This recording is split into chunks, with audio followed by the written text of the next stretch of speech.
Habib Rizik, kalau kita umat Islam tidak terjun ke dunia politik, nanti bencong-bencong jadi anggota DPR. Pendiri dari pimpinan Islamisme kelompok Front Pembela Islam alias FPI, Habib Rizik pernah mencoba menanggapi soal kondisi politik yang faktanya terjadi di Indonesia. Menurut dalam dunia perpolitikan di Indonesia sendiri, umat Islam sudah sangat wajib diajarkan untuk dapat berpolitik. Mengapa? Karena menurut cendekiawan garis keras Islamisme Indonesia itu kursi parlemen bisa diisi oleh orang-orang yang hanya berniat jahat anti-Islam. Maka dari itu umat Islam dikatakan sudah tidak belajar banyak tentang berpolitik untuk dapat memilih pimpinan-pimpinan yang benar. Ungkapan tersebut terlihat jelas dalam sebuah video berjudul Ceramah Habib Rizik tentang pimpinan zalim yang diunggah oleh kanal YouTube 44 NG Studio pada Kamis 3 Oktober lalu. Lalu apa yang terjadi? Saudara-saudara, begitu mereka duduk di DPR, maka yang bikin undang-undang kalau yang duduk di sana para bencong, maka hukumnya akan mereka buat. Undang-undang dapat mereka buat. Undang-undang yang bertentangan dengan syariat Islam, ujar Habib Rizik. Maka jangan kaget kita berlomba-lomba bikin undang-undang melegalkan minuman keras, mengalokasikan pelacuran. Kenapa? Karena mereka tidak takut kepada Allah, begitulah sambungnya.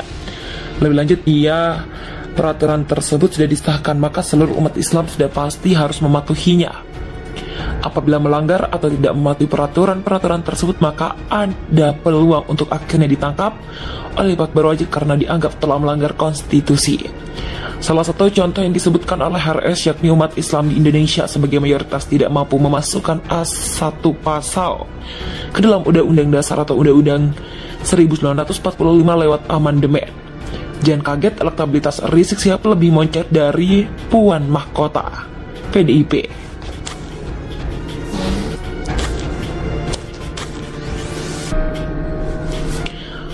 Pentolan FPI Habib Rizik Syihab mendapatkan banyak dukungan jika dirinya bersedia maju menjadi salah satu kandidat pada pemilihan presiden di 2024 mendatang. Hasil survei terbaru dari Syaiful Mujani Research and Consulting atau SMRC yang dirilis pada Kamis 7 Oktober, elektabilitas Rizik Syihab mencapai 1,6% dari 42 nama figur jika pemilih presiden digelar saat ini.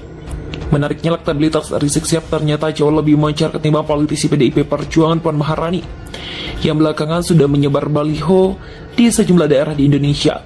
Puan Maharani dalam survei itu hanya mampu mengumpulkan angka 0,8% saja. Tidak hanya Puan Maharani, Rizik Syihab juga memungkili sejumlah politikus kondang seperti Ketua Umum DPP PKB Muhaimin Iskandar dengan 0,8%. Kemudian Ma'ruf Amin dan Gatot Nurmantio juga dilibas Rizik Syihab. Keduanya hanya mengumpulkan 1,4% saja. Menko Polhukam Mahfud MD dan Ketua Perindo Haritun Sudibjo sama-sama mendapatkan angka 1,1%. Adapun posisi teratas dalam hasil survei itu ditempatkan Prabowo Subianto dengan angka 18,1%. Kedua ditempati oleh Ganjar Pranowo dengan 15,8% dan Anies Baswedan dengan 11,1% di urutan ketiga. Ganjar Pranowo mendapatkan kenaikan drastis dari angka 6,9% pada Maret 2020 menjadi 15,8% pada September 2021. Sebaliknya Prabowo Subianto turun dari 21,5 pada Mei 2021 menjadi 18,1% pada September 2021. Sedangkan Anies Baswedan mengalami kenaikan dari Sedangkan untuk Anies Baswedan mengalami kenaikan dari 10,1% menjadi 11,1% pada September 2021. Pukulan telak untuk PDIP dan Golkar, elektabilitas Habib Rizik Syihab kalahkan Puan dan Erlangga Bislau. Partai Golkar dan PDIP harus berpikir ulang soal sosok calon presiden yang bakal dijagokan di Pilpres 2024. Sebab elektabilitas Erlangga Hartarto dan Puan Maharani masih sulit untuk bersaing dalam bursa capres. Ini buktikan dengan tingkat elektabilitas mantan Imam Besar FPI Habib Rizik Syihab yang mengalahkan Ketua DPR Puan Maharani dan Menteri Koordinator Bidang Perekonomian dan juga Ketua Umum Partai Golkar Erlangga Hartarto dan pemilihan presiden atau Pilpres 2024.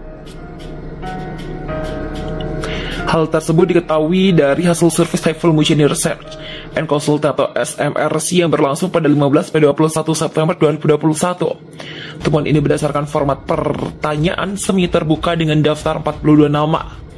Dalam survei itu, SMRC mengajukan pertanyaan sebagai berikut: bila pemilihan presiden diadakan sekarang ini, siapa yang akan ibu atau bapak pilih sebagai presiden jika antara nama-nama berikut? Dari hasil survei tersebut ternyata elektabilitas Rizik Syihab mencapai 1,6%. Angka itu lebih tinggi daripada sejumlah partai politik, misalnya Wakil Presiden Ma'ruf Amin, dan duduk satu peringkat di bawah Anies dengan elektabilitas 1,4%. Kemudian Rizik juga unggul dari mantan Panglima TNI Gatot Nurmantio 1,4%, Menko Polhukam Mahfud MD 1,1%, serta BUMN Erick Thohir 1,0%.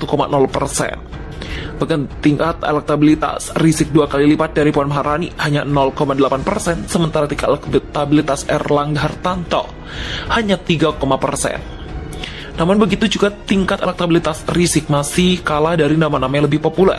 Misalnya Komisaris Pertamina Basuki Cahayapurnama alias Ahok memiliki elektabilitas 2,8% dan Gubernur Jawa Barat Ridwan Kamil 3,0%. Sementara itu di posisi teratas ada Ketua Umum Partai Gerindra Prabowo Subianto dengan lebih unggul 18,1%. Disusul Gubernur Jawa Tengah Ganjar Pranowo 15,8% dan Gubernur DKI Jakarta Anies Baswedan 11,1%. Survei SMRC ini berlangsung pada 15-21 September 2021. Survei melibatkan 981 responden secara acak multi-stage random sampling dengan margin of error sebesar 3,19% dan tingkat kepercayaan 95%. Habib Rizik, kalau kita umat Islam tidak terjun ke dunia politik, nanti bencong-bencong jadi anggota DPR. Pendiri dari pimpinan Islamisme kelompok Front Pembela Islam alias FPI, Habib Rizik pernah mencoba menanggapi soal kondisi politik yang faktanya terjadi di Indonesia. Menurut dalam dunia perpolitikan di Indonesia sendiri, umat Islam sudah sangat wajib diajarkan untuk dapat berpolitik. Mengapa? Karena menurut cendekiawan garis keras Islamisme Indonesia itu kursi parlemen bisa diisi oleh orang-orang yang hanya berniat jahat anti-Islam. Maka dari itu umat Islam dikatakan sudah tidak belajar banyak tentang berpolitik untuk dapat memilih pimpinan-pimpinan yang benar.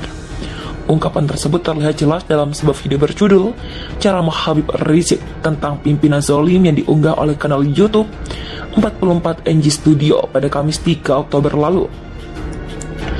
Lalu apa yang terjadi? Saudara-saudara, begitu mereka duduk di DPR, maka yang bikin undang-undang kalau yang duduk di sana para bencong, maka hukumnya akan mereka buat.